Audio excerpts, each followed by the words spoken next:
This film represents a small sampling of the Diversity Foundation's work. It has included scenes at reconciliation and healing ceremonies and interviews in Iowa, Nebraska, South Dakota, North Dakota, Montana, Manitoba, and Saskatchewan, as well as Minnesota.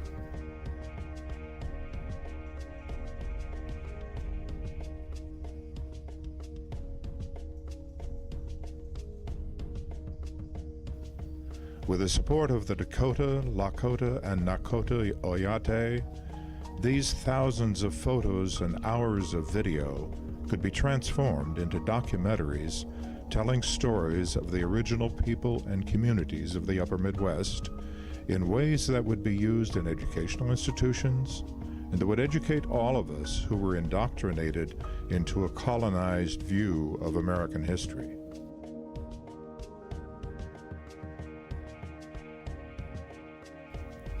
Working together, we could advance reconciliation among all of our people, among descendants of immigrants and slaves, as well as First Nations people, and enable deeper understanding among all of us of our common history. This should also enhance support for programs that strengthen economic and social conditions in reservations and urban indigenous communities.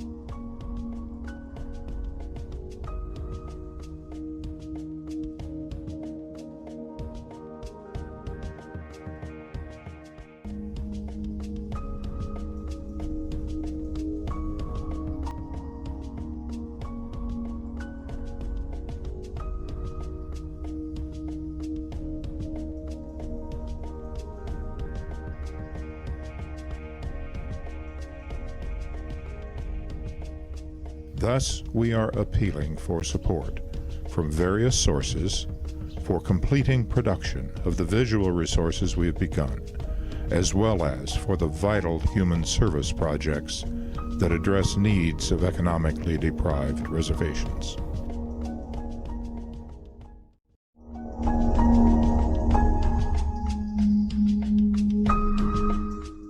My name is Edward Lohnes, Jr.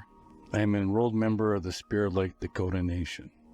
I currently serve as the chairman of the board at Diversity Foundation, Inc., a Minnesota nonprofit organization committed to bridging the cultural gap between and among all people.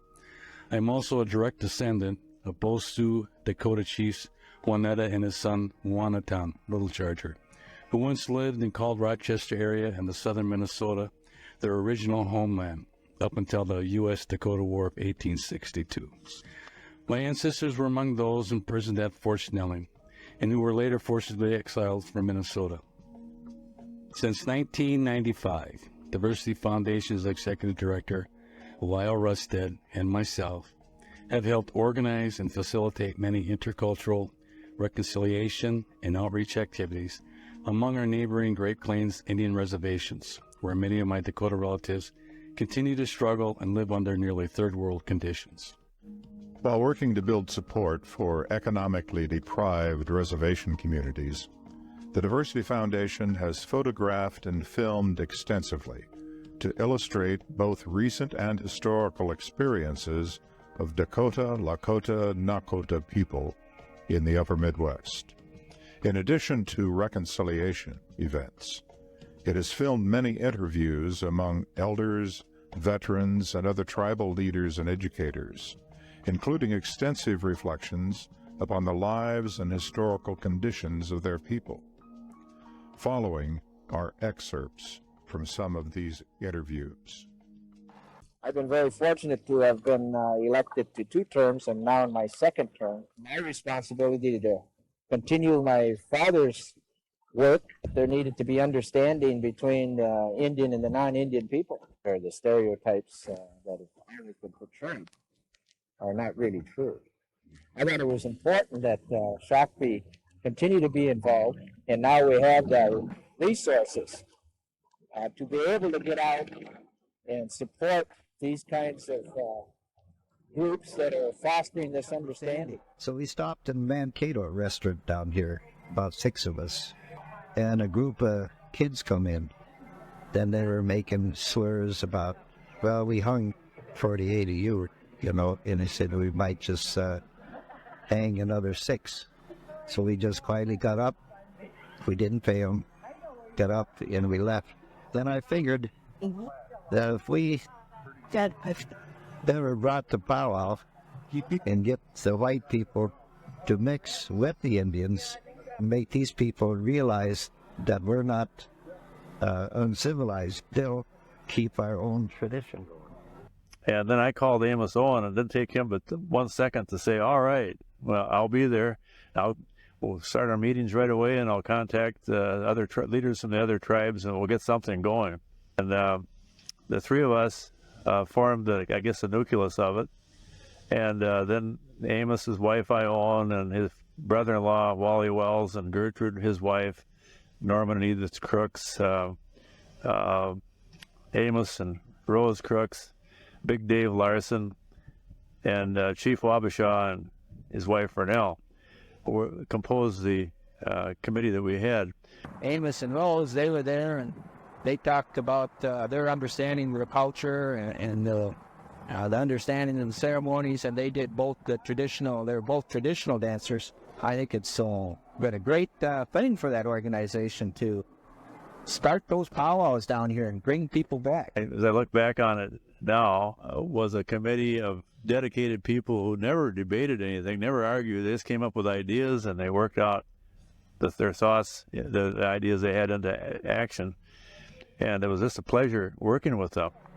And that's one reason why I come back to this land when I come out of service. And I applied for this land when I married her, where we're living at now, where Mystic Lake is. That land belonged to me, 40 acres. Oh, really? Mm-hmm. So with that 40 acres, I figured... So you were the beginning of the reservation? Yeah. We were the first ones on there. The first ones that... Yeah. Were the first ones that started the reservation. There's only 5 of us.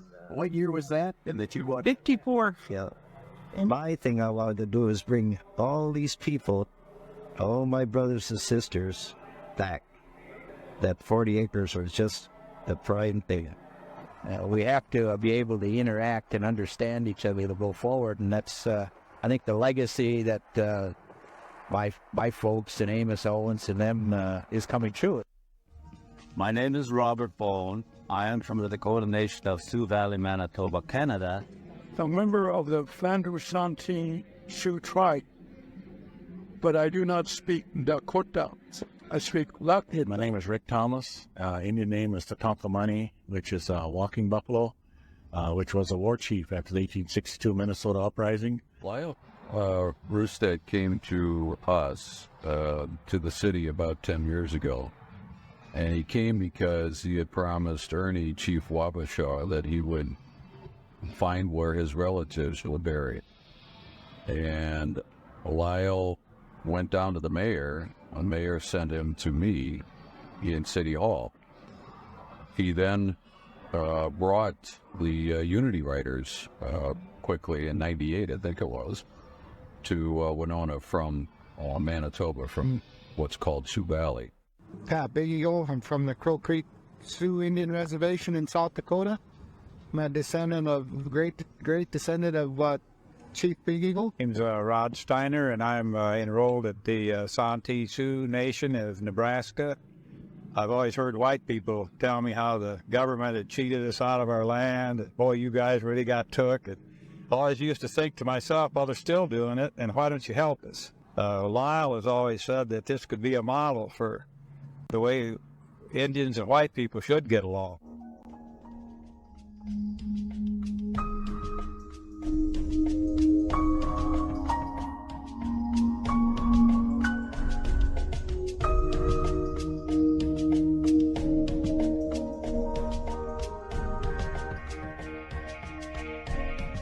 History, there's our grandfathers were in jail together, so we've had that tie, and so it's been good to meet them, and they're just really good people.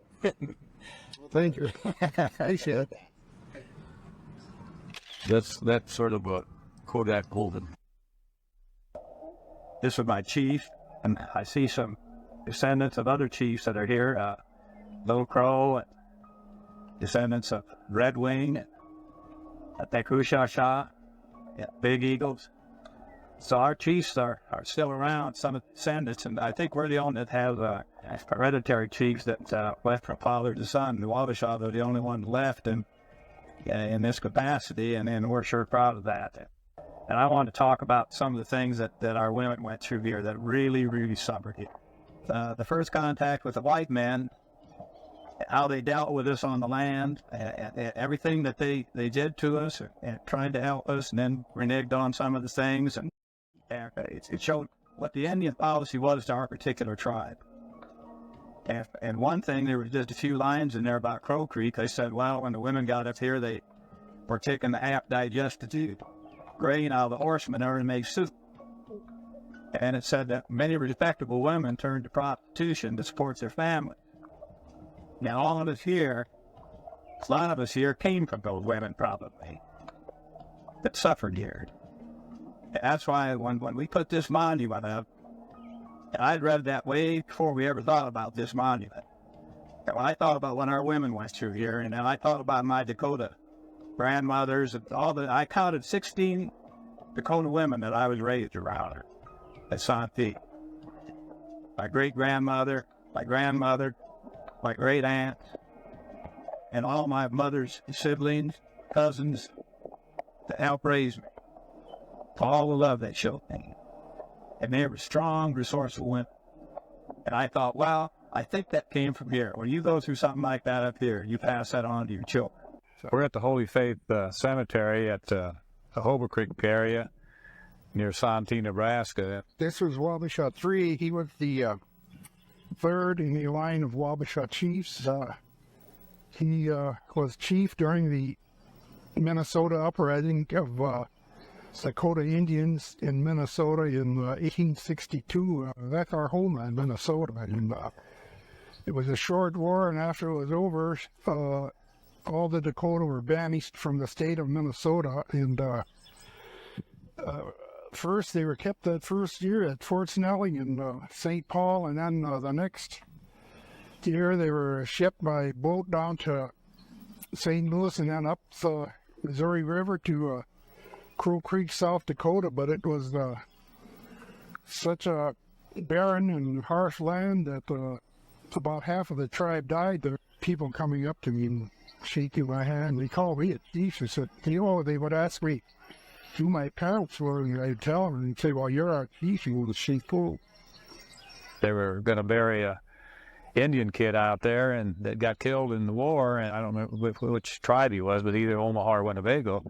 All the Indians started coming to the funeral, and they stopped the funeral. What we call a reservation town is a town next to the reservation. You always have prejudice there. I don't care. They can say they don't, but it's there. Historically, there's never been a president of the United States who spoke well of Indians. And you might ask the question, why? It's because they wanted the land, and they wanted the Indians out of the way. I was elected after World War II. I came back and got elected to the tribal leader. There was no government then. I worked for the Bureau of Indian Affairs on Standing Rock, and then I worked for the 3 governors of South Dakota. And I made about 4 or 5 trips to Washington at that time on tribal matters. Then the other problem I encountered as a tribal leader was the harnessing of the Missouri River. See why we go on here na papik da many talking to hell. At one time, all of this land was ours. In 1943, when I was still in the service, the Corps of Engineers and the Bureau of Indian Affairs went before Congress and told them what they were going to do. They were going to harness the Missouri River to generate power and irrigation and control flooding and all that stuff, you know. But they never told the tribe. Cindy, I know she's a doctor and she carries an important role. She prefers that. And that's really cool because in a way, you know, that's the humility that we have as humans, you know. So Cindy here will help. Many people want to understand. And so then how do you help them understand the context of the evolution of how this country was settled? Minnesota was Dakota country. Our heart, our soul belongs to our original homeland. My name is Red Olson here at Fort Thompson, South Dakota. We're currently at the Episcopal Cemetery here at Fort Thompson. I'm Wes Peterson. I'm from Rochester, Minnesota. I'm a member of Trinity Presbyterian Church in Rochester. My name is Harry Quilt. I'm a Lorbu Sioux Indian. Dude from Rochester is here with us today, and they come every summer, you know, once a month during the summer months to help us restore some of the broken down monuments and to take care of the cemetery as it was neglected for years and years. I guess the person that really got it started was Lyle Rustad, if you guys know him. So well, he asked if this was possible. I said, yes, it is. And who would want to come to Fort Thompson and do something like that?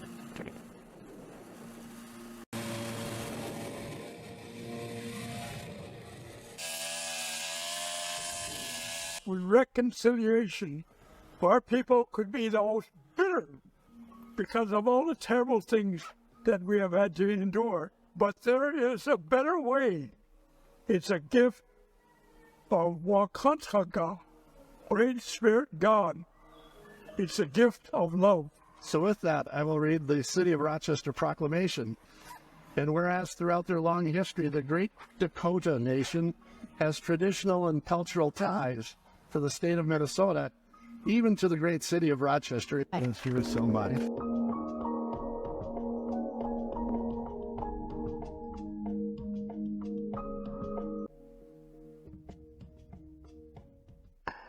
And I want to mention the fact the women played a key role in the World War II effort. Not long ago, about a month ago, there was a woman by the name of Mildred. She lives in Edgemont, South Dakota, who was a WASP. That's a woman air service pilot. She went through all the training as a regular pilot to be a WASP. And I remember them as a Air Corps man that they transported planes across the country to the active flyers. And she will be receiving a gold medal of honor. When you first met Marcella, you were in, what was the name of the group? The NIWA. NIWA is North American Indian Women's Association. And she, I guess, was at Cheyenne River. Right. They talked about a lady from the Cheyenne River, Marcella LeBeau. And she was recognized by the country of France. My Lakota name was Pretty Rainbow Woman. I had one of the greatest honors and privileges of my life to serve as an Army nurse during World War II. We took care of patients from D-Day. Then later we went to Liège, Belgium, where we took care of patients from the 3 campaigns. And the reason why they picked to be taught is doing the what? Because all 567 Indian tribes spoke a different language. But they Hamilton captured one, and they tried to torture him to give the secrets out about what they were saying on different missions. They couldn't be said, yeah, I understand. I'm 100% under. I can read and write the Lakota language. The general said that, okay, then you're going to be my radio operator. And I'm just a young kid. Yes, we're called Dakota, meaning friend or ally. We came here to this area 150 years ago.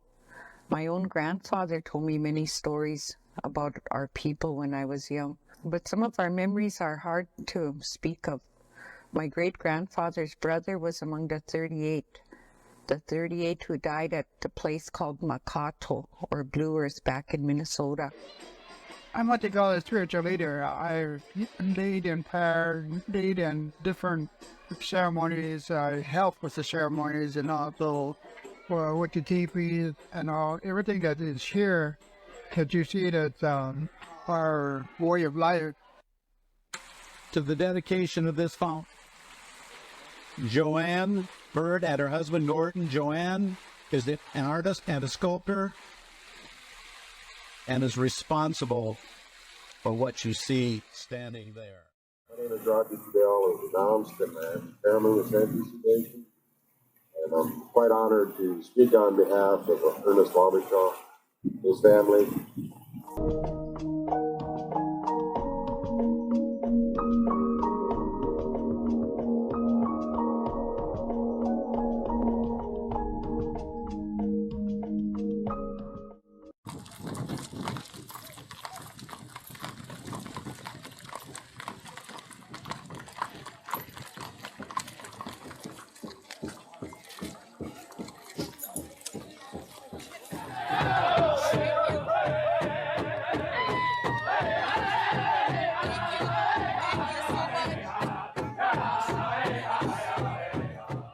Corby, what does this mean to you and what just happened? We're home. Yeah. We're home. When we do something like this, it has meaning to it. It has cultural meaning to it. It has spiritual meaning to it. To be able to run with the horses, walk with the horses. And as humans, the two-legged and the four-legged. Together, you got a strong spiritual entity. From our governor. August 17th, 1862 marked a terrible period in Minnesota's history. I call for today the 150th anniversary of August 17th, 1862 to be a day of remembrance and reconciliation in Minnesota. I ask everyone to remember that dark past, to recognize its continuing harm in the present, and to resolve that we will not let it poison our future. To honor the American soldiers, Dakota people, and settlers who lost their lives in that war, I order that all state flags shall be flown at half-staff from sunrise to sunset. And I urge everyone participating in the events commemorating this 150th anniversary to practice not only remembrance, but also reconciliation. Governor Mark Dayton, Governor of Minnesota. It was my story. It was your story. It was everybody's story that's standing where they are right now. 150 years, this is where we are. How did we get here?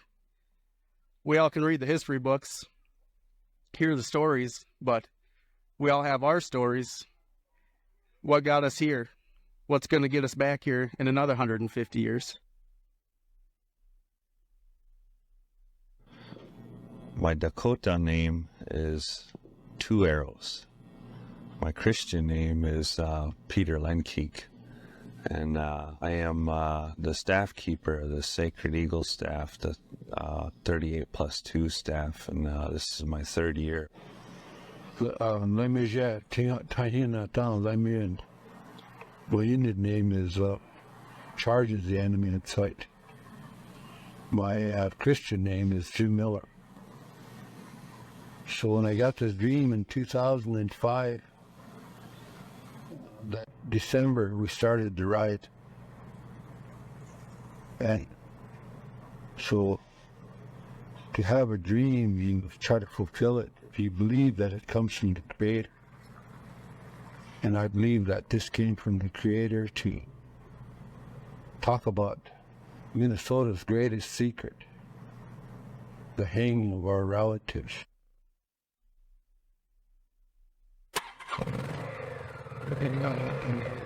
Our ancestral landscape are mainly around Minnesota area, and so knowing a little bit of that history that took place back in the 1860s and so forth, we came up with the idea for a ride to remember our people.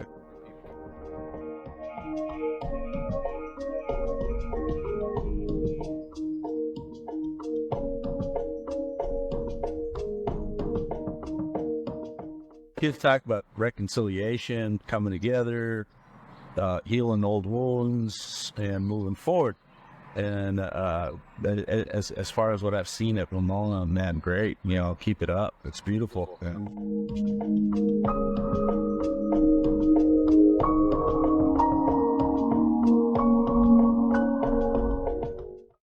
Was Brandon Sazu, chairman of the Crow Creek Sioux Tribe. Today we got the Diversity Foundation here. We got Ed in the red hat over here, who's the chairman of the Diversity Foundation. Earlier, they dropped off a lot of mattresses. And in the past, the Diversity Foundation is so fortunate to do the Toys for Tots drive during a blizzard. I mean, that's something. I was here during a blizzard, man. Lyle drove miles through a blizzard. Interstate's closed. They made it here. They got it done. I'm the chairman of the Diversity Foundation, and we're here as part of our outreach with the Crow Creek. And this is one of the many trips we made out here in the last couple of years. My name is Tanita Loudner, and I'm a world member of Crow Creek Lower Outreach by bringing in semi-loads of toys for tots and our mattresses. They did a Lions Club, helped us secure a Lions Club mobile unit to come in and do some screening, where we found 80% of our individuals had high blood pressure, and without them we couldn't have gotten anybody to help sponsor the Lions Club. We had to reach all the way to Minnesota. This is one of the big things other than the outreach that you guys, and it's a lot more than just bringing in mattresses. Lyle and Ed Lohnes deserve a lot of credit for bringing out what we are all about.